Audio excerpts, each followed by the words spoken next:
Welcome to another episode of Talking About Rock, sponsored by our friends, School of Rock, North Buffalo. I'm Rob Edwards. Today's guest has sold over 2 million albums worldwide with XYZ.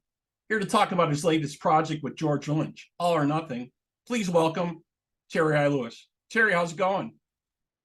I'm great. Thank you so much. This is Terry ILous. Hey, we're so glad you could be here. And I've been following your cruise photos and videos online. It looks amazing you got going on there. Thanks, mate. I'm actually, I got a contract with a company called the Royal Caribbean, and myself and a few members, Greg D'Angelo from White Lion, Kevin Jones from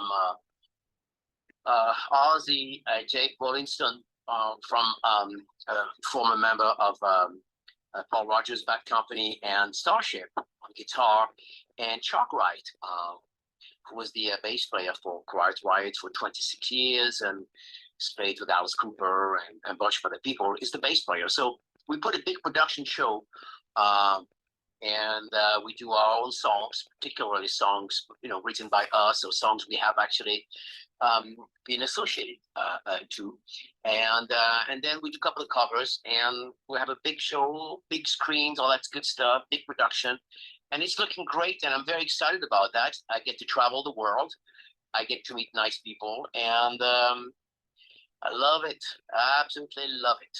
That sounds amazing. You are a busy guy. You had so much stuff going on, and I recently, a little while back, caught the video for you guys playing at the M8 festival. I think back in May, XYZ played there, right? Yeah, the M3 festival. It was great. I had a great time.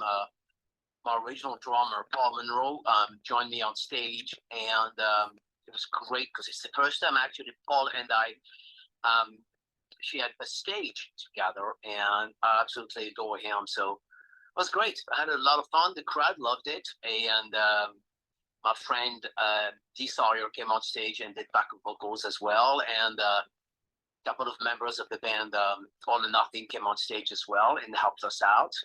It was great. I mean, it's great to be able to still do what I love to do and have fans. I'm very grateful for that.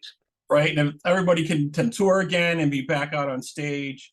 And we're so happy that all these bands that we love and grew up with, we're able to see these guys again and see you guys out there performing. It's excellent. So I wanted to give our audience a little history lesson and kind of catch them up on what happened with you. So XYZ got a record deal in '89, and Don Dokken produced that for you guys. Love that album. Inside Out, got it. My favorite, obviously, Maggie off of that was an amazing album. You guys followed up with that with Hungry, which was just as awesome as the first one, I have to say. Unfortunately, you guys disbanded in '92 after the Foreigner tour. But you did get together, I think, in 2003 and released Letter to God, right? Yes and no. Yes, 2 or 3 was XYZ Letter to God, but I have to apologize to the crowd. I don't think I should have called it XYZ because at the time, my partner in crime, Pat Fontaine, was not directly involved with the band, so he left the band at the time, and I continued talking about XYZ, and the record company wanted me to call the band XYZ, but I said yes, okay. But to be quite honest with you, it was not a real XYZ album because Pat wasn't there. Yes, it was XYZ because songs were written by XYZ, myself, Mark, who before leaving the band co-wrote the songs with me, and yes, it was in that particular in this particular way, it was an XYZ album. But the fact that Pat, my brother, was not around, for me, it was not a true XYZ album. So it sounded XYZ without having my partner. I totally understand that. Yeah, I got you. But you guys reunited. You reunited again in 2008, right? Yeah, in 2008, someone asked us to do a tour, which we did. It was very successful. We had a great time, and Pat and I were still best friends. We've been working together ever since we were kids, so it's great. That's excellent. Actually, you had a short stint in Great White, but what I've read is you were happy that you got out of that situation, kind of too, right? Well, I was with Great White for 9 years. I had a great time with the band. I think it's important to know that I was very grateful to be part of that band. The guys in the band are great people, management, Bridget, all these people are great people. It just was time to go separate ways for them and for me. I think they were looking for something else, and I was looking for something else as well. Now, so it's a mutual type of thing for you. Yeah, but to be honest with you, it was a wonderful thing to be a part of this great band. I had an amazing time. I do not regret anything at all. And I'm glad they're doing great. I think they have a great singer now in the band, and I'm really happy for them. And I wish them the very best. I have no animosity whatsoever. I'm doing great. I'm doing what I like to do, which is what I want to do. However, I will always be friends with the guy in the band, Great White. I will always love Audie and Mark and Bridget and the rest of the guys. I will always be grateful for that great opportunity. It just was time to move on. However, I'm happy now. Right. And you're a busy guy. So you also kind of changed gears a little bit in 2019 with the Vagabonds, and you did some Latin music interpretations of classic rock with Gypsy Dreams. Yeah, flamenco music. Yeah, you have to understand, my dad was Spanish, from Spain, from Barcelona. So I grew up listening to Spanish music as well as rock. So, and also a lot of Middle Eastern music, a lot of, different style of music. So in 2017, 2018, I decided to put this album together, which was really a bit different than things I've done in the past. And I had a great time doing it. And I may do another album again with the guys. Who knows? What I know is, as an artist, you have to push the boundaries. You can't just repeat yourself all the time and do the same thing over and over again. It becomes redundant and becomes boring. I do appreciate what I've done in the past, and I will continue doing it.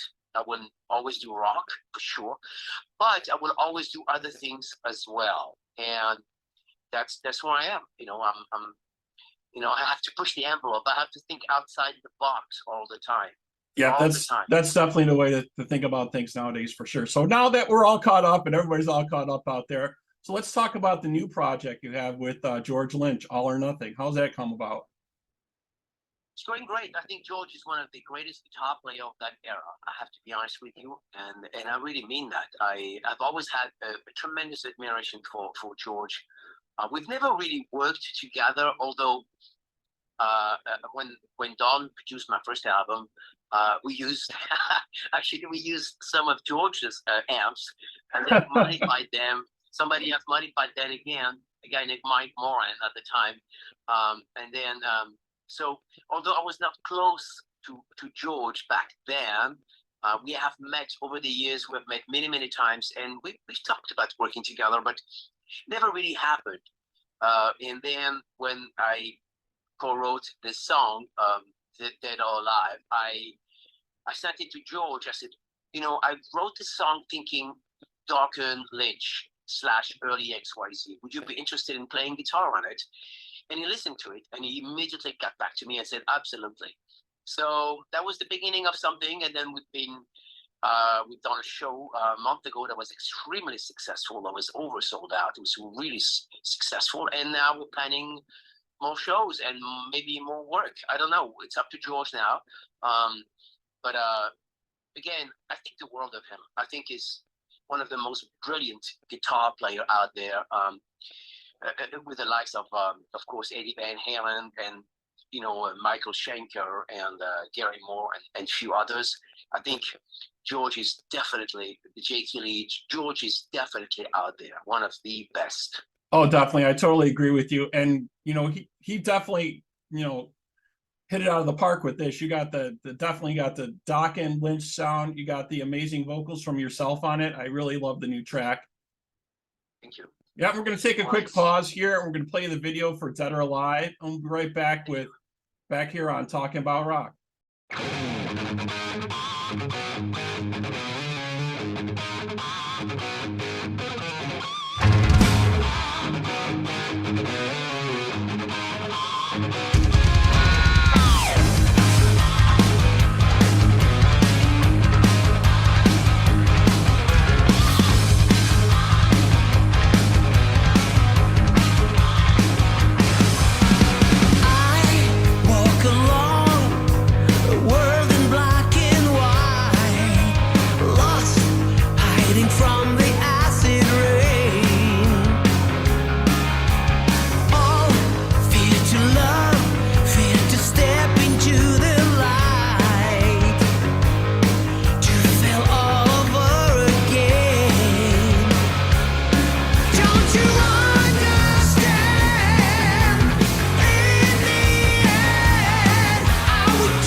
All right, we're back here on Talking About Rock. Just checked out the video for Dead or Alive here. Amazing stuff, and I'm really loving this. Are we gonna maybe get some more tracks as well?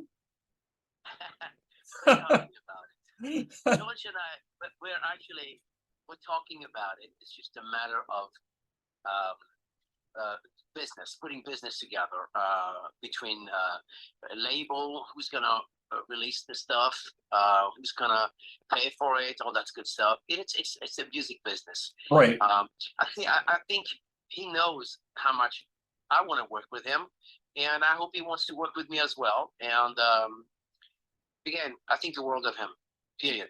Yeah, I know he's got a lot of dates going on, and you have a lot of dates going on. But I hope you can put together a project around this. And speaking from a fan standpoint, we'd love to see a whole album and a tour with you guys come out. I'm sure everyone would love that. Sure. But you do have a show coming up September 24th at the Emerald Theater with George. Yes, we have a show coming up on 24th, and then I have other dates. Actually, we're booking other dates in December as well. And as you said, it's a matter of finding the time to book something, because I have a lot of dates booked with someone else, which I cannot announce it yet, but it will be announced in the first week of October, because we're gonna release a single together. But in the first week of October, him and I are gonna be releasing something together. So we have a lot of dates coming up, and yeah, I mean, look, dude, I'm a busy guy because I believe we're only here for a little while. So we have to do the best we can while we're here. I don't sleep much. I usually sleep about 5 to 6 hours a night, because my mind is always working. I'm always I totally understand that. I'm the same way. Once your mind starts going, you're not sleeping, right? Yes, I don't. I sleep 5 hours a night, 5, 6 at the most. And I'm always constantly writing or thinking about songs or production or hooking up with different musicians.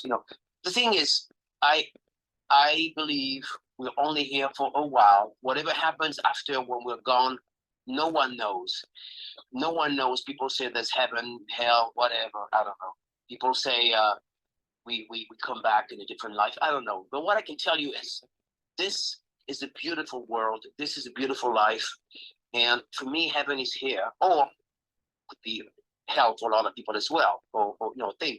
But the bottom line, what I'm trying to say is, I want to do as much as I can. I want to accomplish as much as I can while I can. That's all. Yep, definitely. We know the time is short for us here. Definitely, we all try to get that in. And I know you've been busy. We've been going back and forth a little bit for a while, trying to get you on, because your schedule's been crazy. And I'm so glad you took some time and you stopped in to talk with us. I got one last thing for you. I'm sure it's on everybody's mind. Can we expect new stuff from XYZ? We have new stuff. We have Pat, Joy, and I, and myself have recorded a mini LP. It's recorded. It's done. We're actually shopping it right now. The reason we haven't released it is because we don't know how to release it. Nowadays the music scene has changed so much. So releasing an LP or complete album so far, and putting it out there, and what happens? The music scene's changed. The record companies are gone. Right. So totally different now. Right. Yeah.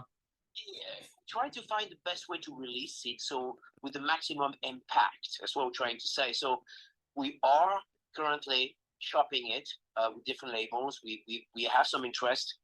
It's just a matter of finding the right house. Right. And it's funny that because I watch all the releases now that come out, and we've almost went back to how they used to release music. Right, they come out with the singles now, and then they drop the album. That's how they used to do it way back in the day, right? In the 60s and 70s, you'd have a single or two, and if there was a lot of attention around that, then they put together an album, then they put out an album. And obviously then we moved to the album oriented in the 70s, 80s, and it was just album. Now it's totally changed, I think, because the record companies missed the boat when all the MP3 started and streaming started. They missed the boat on that. So now people are kind of like trying to figure stuff out, like you said. Yeah, I think, again, releasing an album that's going to be here today, gone tomorrow, it's kind of a waste of time if you think about it, and waste of money. And most of the fans will not be able to know there's a new album out there because there's so much information out there nowadays. So many people releasing albums, songs everywhere. So it's hard to the fan to catch up and say, oh, wow, there's an album from so-and-so. Before you know it, it's already 6 months down the line. So it's old news. So we just have to make sure that we find the right for the band, the right label, and the right, the right team to promote that LP together. Exactly, and I agree with you. There's just so much information out there, and that's kind of why we're doing this, to catch up everyone in our audience and our fan bases on the releases that are coming out and all the music that we love and that we still listen to, and the people that we want to go see. And that's why we want to promote this here on our show. So yeah, I definitely understand. Wonderful. I tell you, I appreciate you. I appreciate people like yourself who still promoting bands like my band and other bands as well. I appreciate you. I appreciate the fans who still love music, who still go to concert, stand in line for like 3 hours to meet the band. I really appreciate all that, and I don't take it for granted. That's why when I do a show, and when I go on stage and off stage, when I meet the fans, time every one of them and thank him, because I'm grateful. I'm grateful to have had such a career and to have people like yourself. And that's a special connection for people, right? Music is an emotional connection for people. And when they feel that, they feel emotionally connected to the artist, right? Yeah. But anyway, I have to cut this short because I apologize. I have sound check with the guys. We have a big show tonight.